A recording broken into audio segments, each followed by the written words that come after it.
Bonjour à tous, bonjour à tous ceux qui arrivent sur cette chaîne pour la première fois, bonjour à tous ceux qui sont là déjà depuis de nombreuses semaines.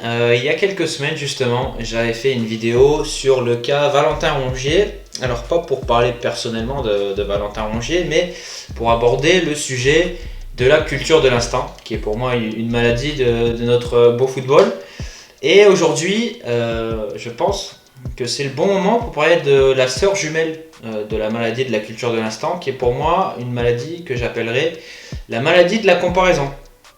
Donc cette vidéo, je vais être très très clair, ce sera beaucoup moins pointu, beaucoup moins pointu que les précédentes vidéos qui n'avaient que pour seul but d'essayer de rentabiliser ce beau tableau et ces beaux aimants. Et donc là, il n'y a pas d'intro, il n'y a pas de développement, il n'y a pas de conclusion, il n'y a pas de, voilà, il n'y a pas d'enchaînement logique et structuré. Alors pourquoi cette vidéo sur la maladie de la comparaison? Comme vous l'avez vu ce week-end, on a encore eu un très grand week-end de football. On a eu notre ami Silvio qui a encore réalisé une vraie démonstration de force. Donc malheureusement, Silvio, on l'a vu hier, nous a quittés. Adieu, petit ange, tu nous manqueras. Mais on a aussi eu une belle démonstration de notre ami Ole Gunnar Solskjaer du côté de Manchester United face à un très gros Newcastle. Faut pas oublier que Newcastle est quand même une très très belle équipe. Et donc, quand on voit ces deux monstres qui ont encore livré une prestation hors norme ce week-end, on a deux options.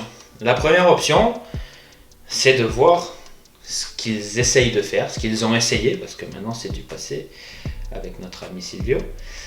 Ce qu'ils ont essayé de faire, ce qu'ils essayent de faire et pourquoi ça ne marche pas. Quelles sont les raisons, quelles sont les responsabilités, comment ça pourrait aller mieux.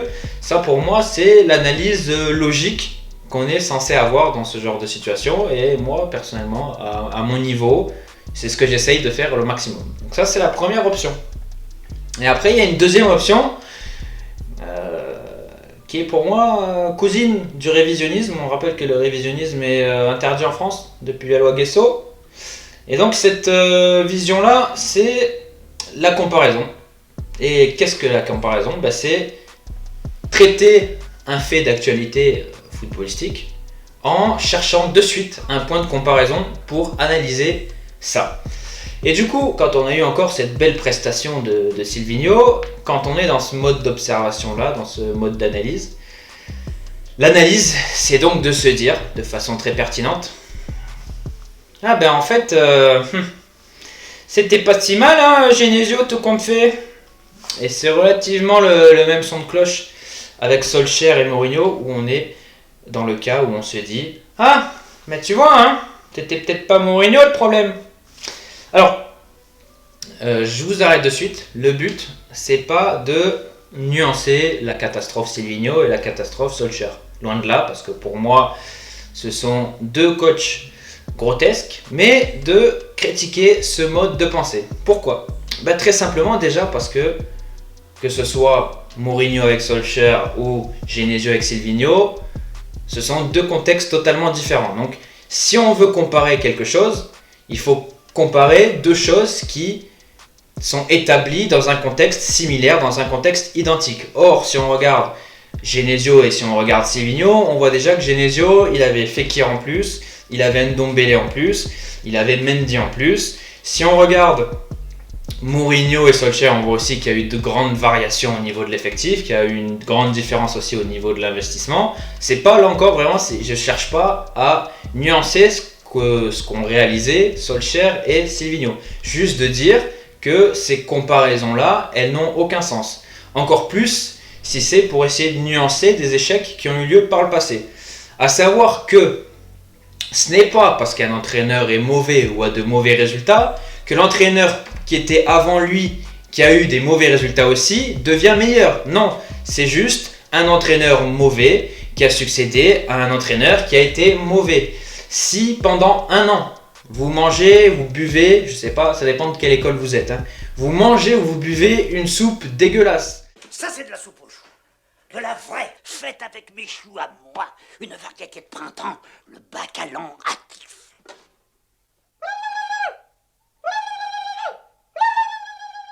Et qu'au bout de un an, on vous fait manger du pain rassis, La soupe qui était dégueulasse, elle devient pas bonne. Elle devient juste peut-être un peu meilleure que le pain rassis qui vous a été servi. C'est exactement la même problématique. Ce n'est pas parce que Silvinho est arrivé avec ses pantalons en cuir, son sifflet collé à la glotte, que on va oublier le mandat de Genesio. Non, il n'y a pas de raison de mettre en parallèle un coach qui a évolué dans un contexte A avec un coach qui a évolué dans un contexte B. L'échec du coach B ne rehausse pas le mandat du coach A, à part si ils ont peut-être évolué dans un contexte totalement identique. Mais c'est absolument pas le cas dans le cas de Solskjaer et dans le cas de Silvinho. Je me répète, ceci n'est pas une vidéo pour nuancer leur échec, parce que pour moi, ce sont deux coachs qui n'ont pas le niveau. Et a contrario, parce que là la tendance du coup c'est essayer de rehausser ce qu'a fait Genesio et de rehausser ce qu'a fait Mourinho. A contrario, quand Solskjaer arrive et qu'il aligne je sais plus combien de victoires d'affilée, une dizaine, ça veut pas dire que Solskjaer est un meilleur coach que Mourinho. Ça veut pas dire non plus que Solskjaer est un bon coach. Ça veut juste dire que Solskjaer a de meilleurs résultats qu'un coach qui était dans une situation d'échec. Et le problème, c'est que quand à ce moment-là, on se dit « Ah tiens, ben voilà, Solskjaer il fait mieux que Mourinho, ninana ». C'est le niveau de l'analyse zéro. Parce que ce niveau d'analyse-là, il ne se concentre pas sur le contenu, il ne se concentre pas réellement sur ce que fait Solskjaer, parce que le seul baromètre, c'est ce qu'a fait son prédécesseur. Et du coup, avec cette analyse-là, on se rend compte que Manchester, qu'est-ce qu'ils ont fait ? Vite, vite, vite, il faut faire signer Solskjaer avant qu'on nous le pique, comme si quelqu'un allait venir chercher Solskjaer. Et on se retrouve 10 mois plus tard en se rendant compte que finalement, Solskjaer n'avait pas le niveau. Donc voilà, cette vidéo, elle était beaucoup plus courte que les précédentes. C'était juste pour aborder ce point-là, cette méthode d'analyse qui, comme l'analyse de l'instant me dérange profondément, j'irais même jusqu'à dire que ça m'agace. Me rend dingue. Et voilà, je trouvais que l'actualité concordait parfaitement avec cette vidéo. C'était le bon moment pour moi d'en parler, je trouvais ça cohérent. Donc voilà, une nouvelle fois, moi je critique pas les personnes qui ont ce mode de pensée là. Je pense que si tu suis le football de façon lointaine, c'est un mode de fonctionnement logique où tu cherches un point de comparaison pour te faire un avis. Le problème que j'ai moi personnellement, c'est quand ce mode d'analyse là, il est fait par des personnes qui sont grassement payées et qui sont sur des chaînes de télé à une grande audience. Là, je trouve que c'est un peu gênant. Je pense que c'est des personnes qui sont censées avoir des connaissances supérieures à celles du suiveur lambda de football, qui sont censées avoir une capacité d'analyse plus poussée, et on se rend compte que finalement c'est la même analyse que GG au bar PMU du coin. Donc voilà, c'était juste une vidéo sur ça. Le but c'est pas de prétendre avoir la vérité, que ce soit, d'ailleurs vous l'avez vu dans cette vidéo, j'ai pas analysé ce qu'a fait Mourinho, j'ai pas analysé ce qu'a fait Solskjaer, j'ai pas analysé ce qu'a fait Silvinho ou Genesio. C'est juste essayer d'avoir une méthode d'analyse, une méthode de réflexion afin d'analyser les choses le plus justement possible. Après voilà, on peut se tromper, on peut avoir raison, ça va dépendre, la vérité absolue n'existe pas, surtout en matière de football, mais ce qui est important c'est essayer d'avoir au moins la bonne méthode de réflexion, et c'est ce que j'essaye de faire, que ce soit dans cette vidéo ou dans les précédentes. Donc je vous remercie, si cette vidéo vous a plu, n'hésitez pas à mettre un pouce bleu, à vous abonner à la chaîne.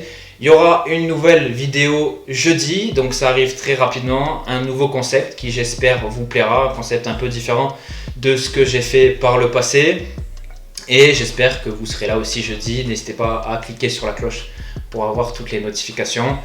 Une notification, c'est un coup de pouce pour moi, car on rappelle que je suis dans une situation professionnelle, financière et psychologique compliquée. Donc je vous remercie et on se dit à jeudi pour ceux qui seront là, je l'espère. À bientôt.